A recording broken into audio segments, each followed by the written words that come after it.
Hello, Room 19. I'm excited to continue our novel, Blood on the River, Jamestown, 1607. We are now on Chapter 9. Now falleth every man to work. The council contrived the fort. The rest cut down trees to make place to pitch their tents. Some provide clapboard to relate the ships. Some make gardens, some nets, etc. William Simmons. Have we crossed the wide ocean only to be shot by the natives the minute we set foot in Virginia? We servants gather round our mess pot, but no one eats much. James is crying, sniffling, with snot running into his mouth. I want to go home, he whimpers. Richard keeps his eye cast down. Reverend Hunt said we'd tell them about the Bible, he said softly. He didn't say they'd want to kill us. Henry slaps him on the back with a loud thwack. You can't believe everything you hear, my boy. Abram's wild eyes vibrating off to the side. I try not to look at him. After supper, I go find Captain Smith. He is sitting with his quill and paper writing. Now we can add that we finally landed in Virginia, but the natives do not want us here. I stand waiting quietly. He finishes filling a page, blots the ink carefully, then looks up at me. Yes, Samuel? Sir, how will we make a settlement if this is Indian land? Will we have a war? He pats a barrel next to him and bids me to sit down. The men who came back to England from the Roanoke colony wrote about the Virginia Indians. They are interested in trade, and we have brought the things they prize: copper, metal, tools, glass, beads, needles, mirrors, and such. It'll be a delicate balance, but if we can find a piece of land they are not using, and come to them in peace with goods to trade, I believe we can settle here without a war. He scratches his beard thinking. We must do it without a war. There are many more of them than there are of us. That night, as we bed down, I feel the rocking of the ship. I try to imagine that we are still out at sea, rather than anchored near this strange new land of Virginia. I wonder if Colin and the other boys at the orphanage were right, that Richard, Reverend Hunt, and I will all die here. There was a box we carried with us that was not to be opened until we reached Virginia. It contains the names of the men chosen by the Virginia Company to be our leaders, and directions for us from the Virginia Company. Captain Newport gathers the other ship captains and high-ranking gentlemen on the Susan Constant and opens the box. As he reads the names, at first there are no surprises. The men on our council will be Edward Maria Wingfield, John Ratcliffe, Christopher Newport, Bartholomew Gosnold, John Martin, and George Kendall. But when he reads the last name on the list, it causes a big ruckus. The name is John Smith. He is still under arrest, Master Wingfield objects. The fact that he is out of his chains does not mean his name has been cleared. He's a criminal, Captain Ratcliffe declares. They raise such a fuss that Captain Smith is not allowed to become a council member. I think Captain Smith would make a better leader than most of the men on the council, but what I think does not matter. Captain Smith seems determined to stay out of trouble, just as I am, and he accepts the council's decision without a fight. To me in private, he says, you will see how quickly they will be begging me for help and advice. Captain Newport reads more of the orders from the Virginia Company. Be careful in choosing a site for the settlement. Go up river where you can keep a lookout, so the Spanish cannot mount a surprise attack. Take great care not to offend the Virginia natives, and begin trading with them for food right away. Do not write letters home that say anything bad about New World. People in England must not hear a single thing that would discourage them from coming to Virginia. So did you hear that? They do not want them to send back any bad news. They're kind of censoring what goes back to their home country, England. A few carpenters and sailors go on shore and put together the shallop, a small boat meant for exploring that we brought with us in pieces. Then a group of gentlemen go off to search for a place for us to settle. The reports they come back with are encouraging. They have more lots of natives and have been welcomed into their villages, invited to eat with them and watch their dances. They say we do not need to fear the natives. When I look at Captain Archer's bandaged hands, I hope they are right. They are also mapping the land and water. They say they found a point of land with deep water all around and named it Point Comfort. They have planted a tall cross at the mouth of the bay where we first landed and named the place Cape Henry. The only discouraging news is that they have seen no sign of survivors from the Roanoke colony. Then, finally, on May 13th, 1607, 17 days after we first landed in Virginia, our explorers bring us the news we have been waiting for. They have chosen a place for us to settle. It's a place where the river is deep, close to shore, so it'll be easy to moor our ships to trees. It's got fresh water from rivers, rabbit, squirrels, birds, mussels, oysters, fish, crabs, strawberries, and mulberries. It's safe from the natives because there are none living nearby. We'll also be safe from the Spanish because it's on a peninsula, and we'll be able to see any approaching Spanish ships for miles down the river. They've named the river the James in honor of King James of England, and our settlement will be called Jamestown. The council votes and selects Master Wingfield as our first president. We sail upstream and moor the ships near our chosen site. Moor means tie up. They seem small, bobbing in the river beneath towering old trees.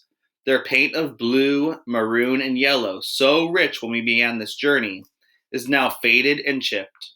They have weathered nearly 5 months at sea, and they show it. So it's taken them 5 months to get to this point, and that's quite incredible and quite an adventure. As the sun sets, I gaze at what will be our new home. There are high bluffs just upstream, but our site has a sandy shoreline along the river. The trees wave their branches in the breeze, and a huge gray bird circles, calling out his objection to our presence. We bed down for one last night on the Susan Constant. I lie awake most of the night, excited, a bit scared, wondering, waiting for the first rooster crow to signal time to go ashore. The morning of May 14th. Even Richard is up and ready for sunrise. I dress quickly and go up on deck to help load the longboat. We pile in as many men and goods as we can, and then the sailors take on to the oars and row to shore. When it is my turn, I ride with several of the common men and most of the chicken crates. We unload the crates and set the chickens free to peck around this new world. I wander off a bit before anyone can give me my next task to do.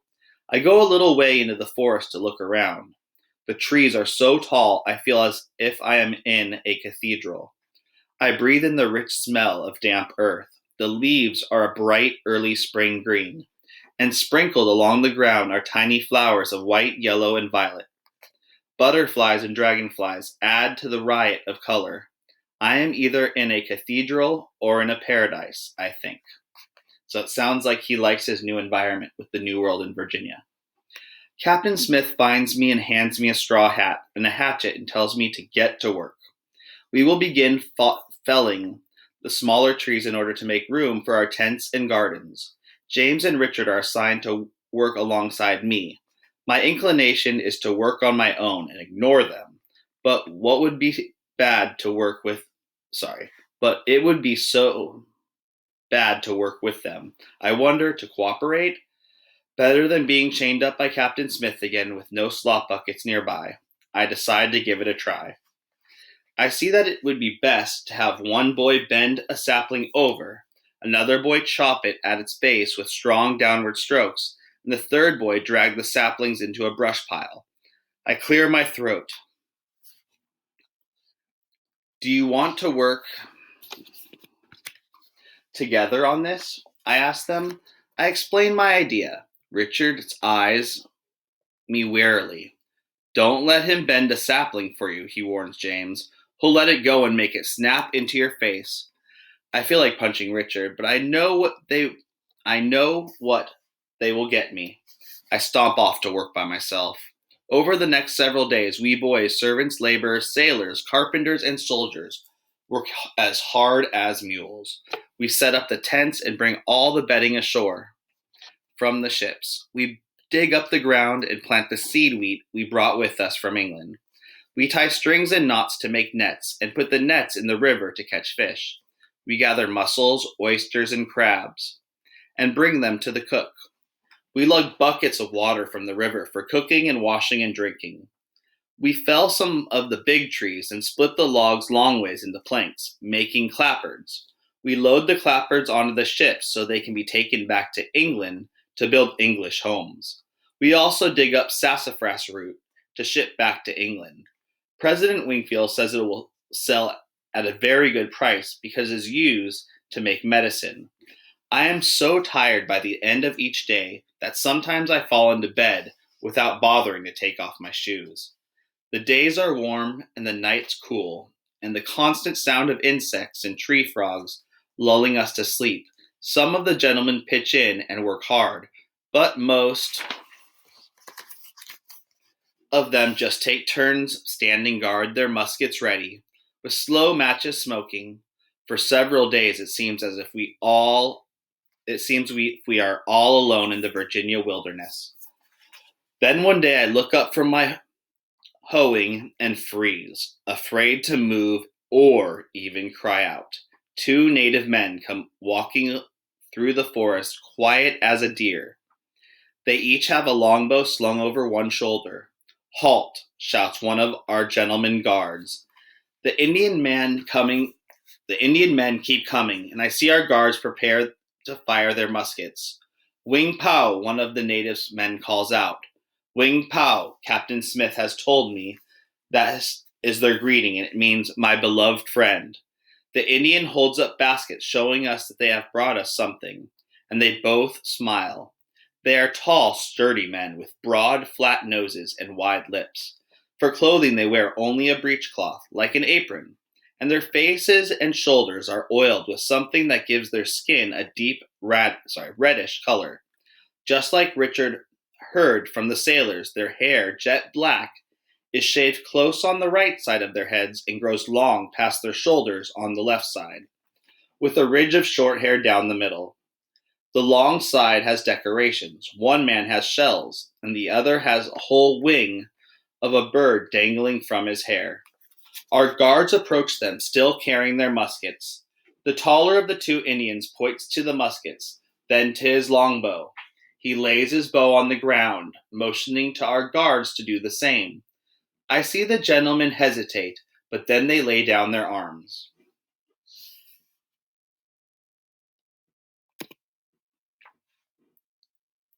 We gather around the basket and find ripe red strawberries, purple mulberries, and red loaves of bread made from some kind of coarse meal. It all smells wonderful. Captain Smith joins us and begins to converse with the men, using his hands and words from their language. He gives them glass beads and copper in return for the food they have brought. One of the native men sees me eyeing the bread and he laughs. He breaks a piece off, hands it to me, and nods as if saying, "Go ahead, eat it." I say thank you, even though I know he doesn't understand. The bread is delicious. After that, the natives come to us nearly every day. Sometimes two men, sometimes three. They call out Wingapo, and when they approach our settlement, and always bring us baskets of food. The natives are happy with the glass beads and copper we give them. Captain Smith explains to me how copper is rare and precious to them, so it is like gold is to the English. And they have no means to make glass, and so the beads with their bright colors are to them like rubies, emeralds, and diamonds are to the English. At first I thought that the Indians were strange to be willing to trade so much food for a few glass beads. I want you to remember this for one of your discussion questions. But now I see that it is as if they are trading strawberries for rubies and corn for diamonds. One day Captain Smith surprises us. I believe the savages are spying on us, he says. I have watched the way they look around while they are here. I think they are counting our men, seeing where our tents are located, and plotting an attack. We have invaded their land, and I believe they will fight us to get it back. We must build a palisade to protect the settlement. Nonsense, declares President Wingfield. You see how friendly they are? If we build a palisade, it will look as if we are their enemies. We will build no fortification. Captain Smith grumbles, but there is no arguing with President Wingfield, and I think the President Wingfield is right. The Indians have been very friendly and welcoming to us.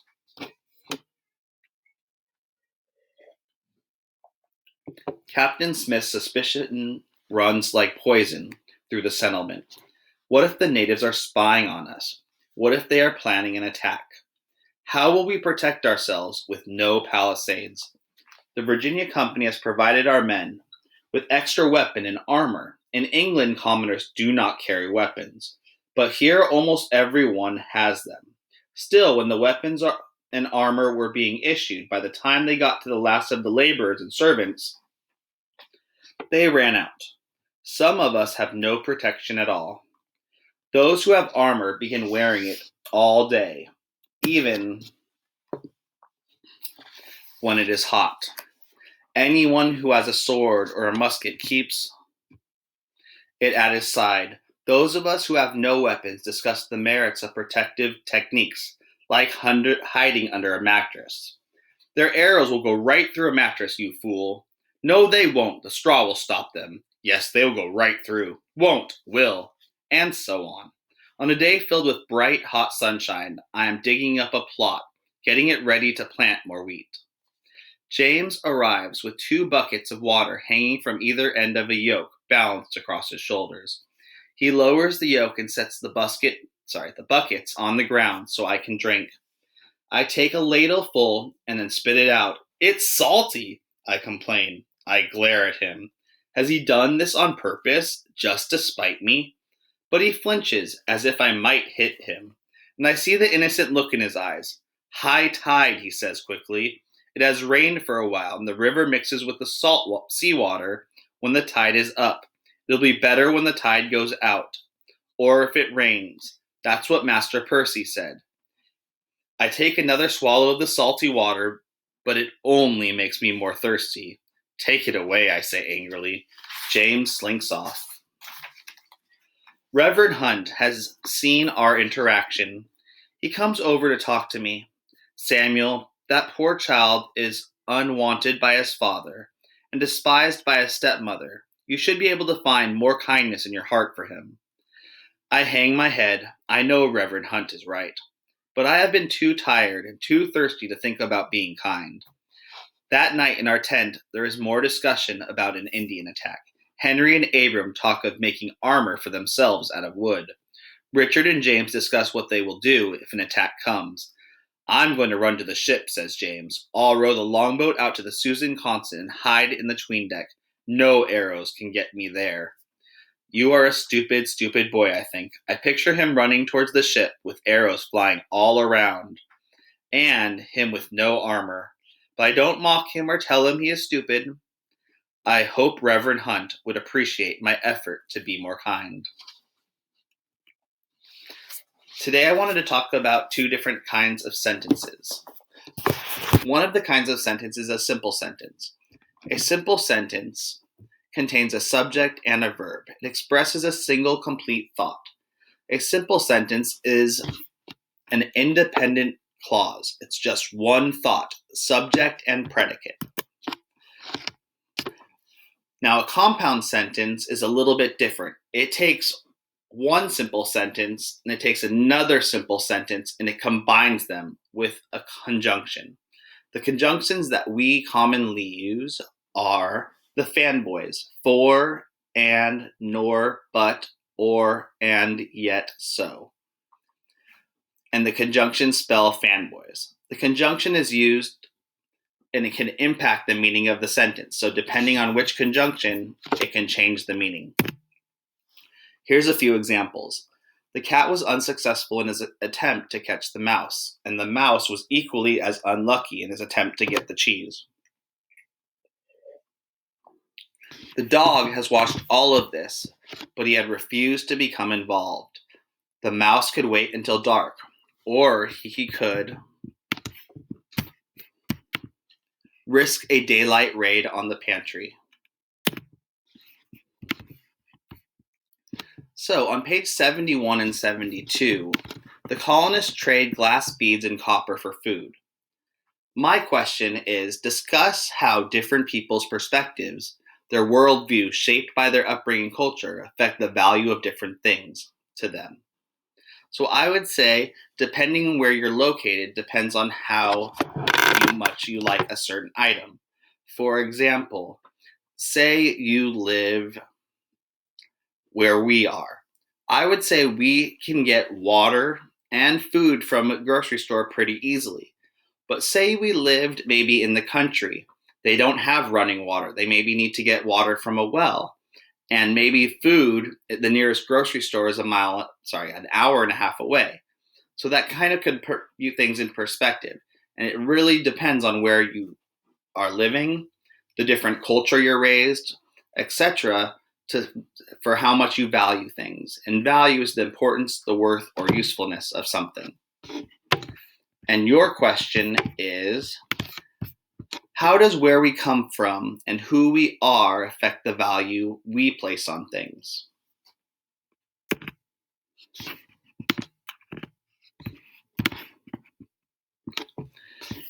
This week, for my social studies part, I'm going to talk about the 4 different groups of Indians in California.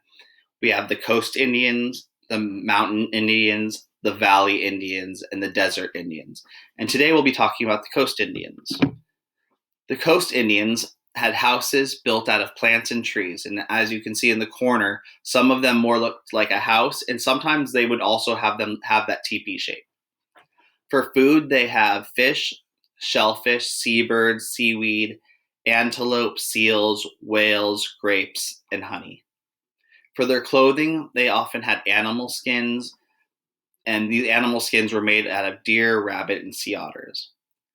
For tools, they were very resourceful, and had many tools from lots of different objects, sometimes from animals, sometimes they would create them from rocks, and sometimes they'd also create them from plant and tree life. And they would travel by canoes and boats. I hope you enjoyed today's lesson, and I look forward to going over chapter 10 with you tomorrow. Bye, everyone.